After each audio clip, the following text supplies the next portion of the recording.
Hello, I'm your host, Giselle Gamby, and this is the Intuitive Pull Podcast, where together we'll embrace the plans we did not make yet, unfold businesses and lives that are so much greater in wealth in all ways than any business or life plan could ever achieve.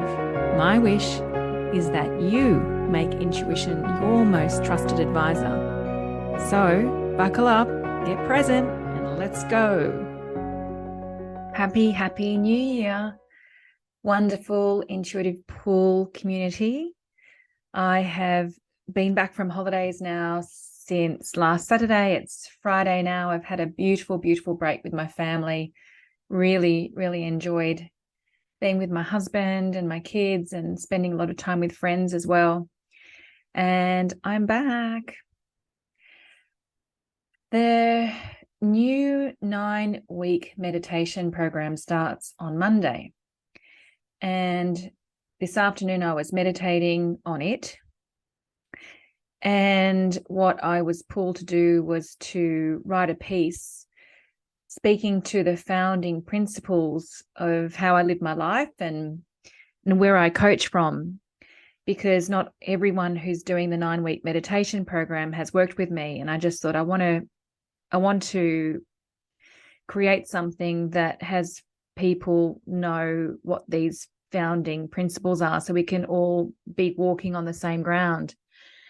And after I had received a piece of writing around that, I was pulled to share this with you on the Intuitive Pull podcast.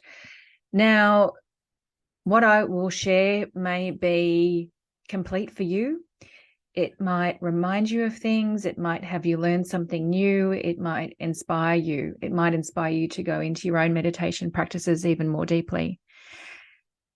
And it might inspire you to come and join us on the 9-week meditation program. Perhaps you had thought about it, but resisted it. Perhaps it's the first time you're hearing about it. If it's the first time you're hearing about it, I will put details in the show notes. You just need to go to my website. And if you would like to join us, gosh, I would absolutely love that. So send me an email, again, details in the show notes, or you can sign up directly through the website. So this is what I was receiving for those who have committed to the 9-week meditation program. And for the listeners of the Intuitive Pull podcast, I hope that you enjoy this piece. Let's begin with the ultimate truth. You are not your thoughts. You are not your feelings. You are not any labels or definitions or stories you or any other person has told you about who you are. Who you are is whole, perfect, and complete, eternal and infinite. Sometimes we forget that, and it's through the forgetting that we come to remember this truth through our lived experiences. This first series is entitled Authenticity is Profitable. What a perfect premise to have you see that who you are, as you are in your uniquest essence, is so valuable that being this creates consequences that are beyond what you could have ever expected. Meditation has given me so much. I would not be who I am today, that's for sure, had it not been for meditation. And I know many of you participating in this program also feel the same.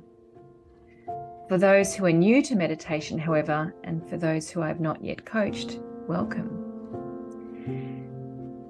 There are some founding principles that these meditations that I'll share with you over the next 9 weeks are built on. Those I coach already know this to be true through their experience. And for those I've not yet had the privilege to walk alongside, I'd like to share these principles. Please know that you do not need to understand them at the beginning of this program.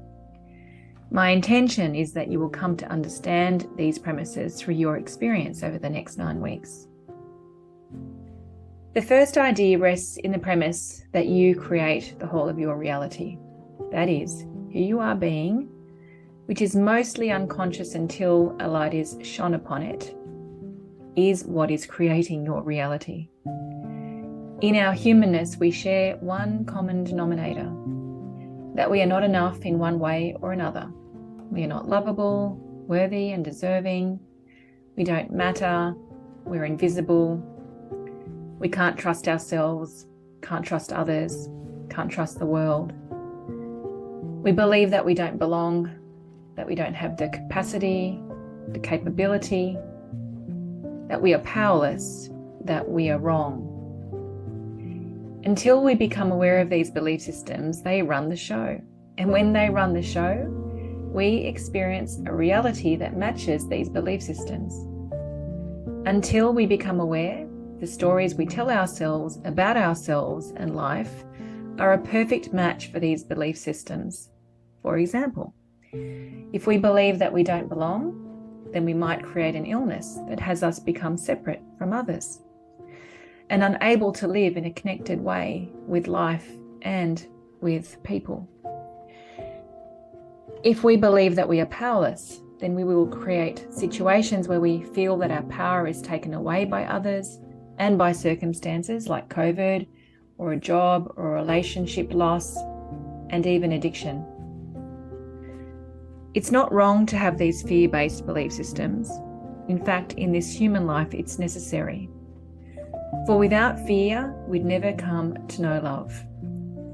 For without believing that we are not enough, we'd never come to experience that who we are is holy and divinely perfect.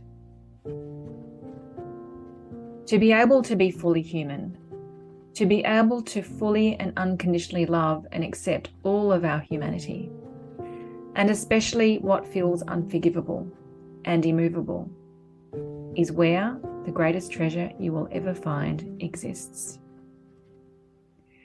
There's a saying, and it was actually the first podcast episode that I created, that the cave you fear to enter holds the treasure you seek to find. Let's enter those caves over the next 9 weeks.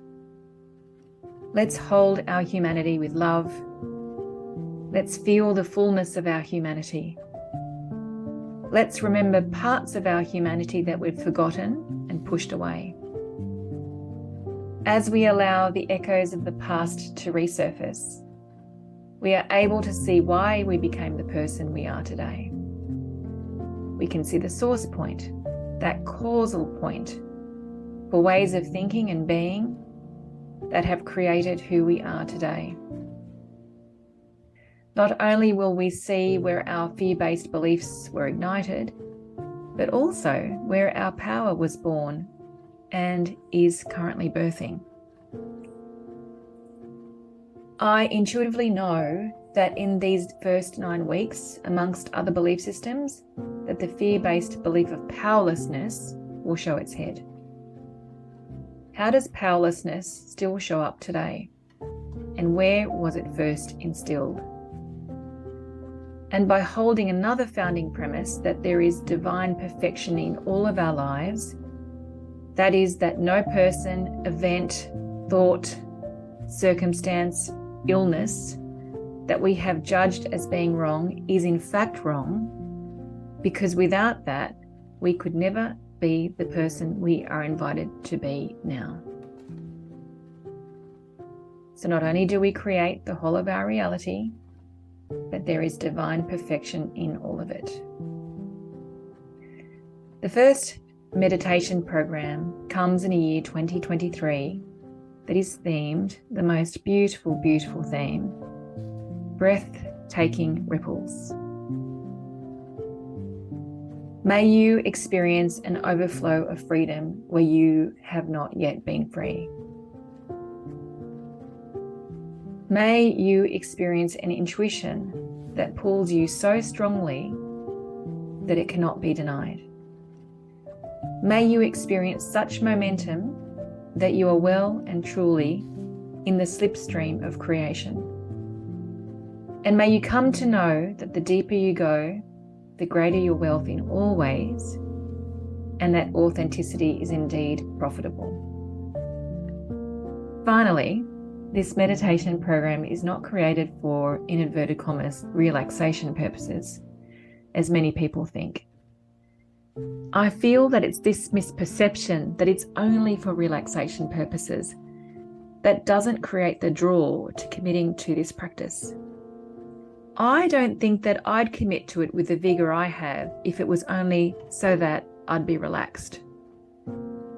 Yes, it relaxes for sure, but it also provokes such a clarity of seeing into our stories so that we are aware of them, and well beyond our stories into a consciousness that is beyond this time and space, into a consciousness that is infinite and eternal, that is pure creative spirit, here to bring love where there is fear, here to bring more love where love is already present, and ultimately here to have us know the power of who we really are.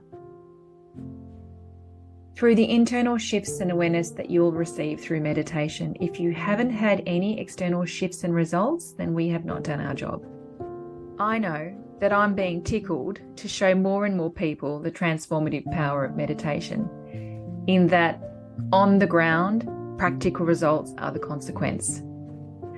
The success of my business is because of the information I receive in meditation. Most of the action I take is because of the information I receive in meditation, including what I have created here, including the pull to go and share this on the podcast as well. The love in my relationship with my husband is because of the level of presence I have through meditation. The parenting and leadership I give to my children is because I can see through the eyes of love. And that's incredibly important, especially when teenage children do teenage things, let me tell you. I reversed my Hashimoto's disease not only by working with an integrative doctor, but also because of the peace I feel as a result of my meditation practice.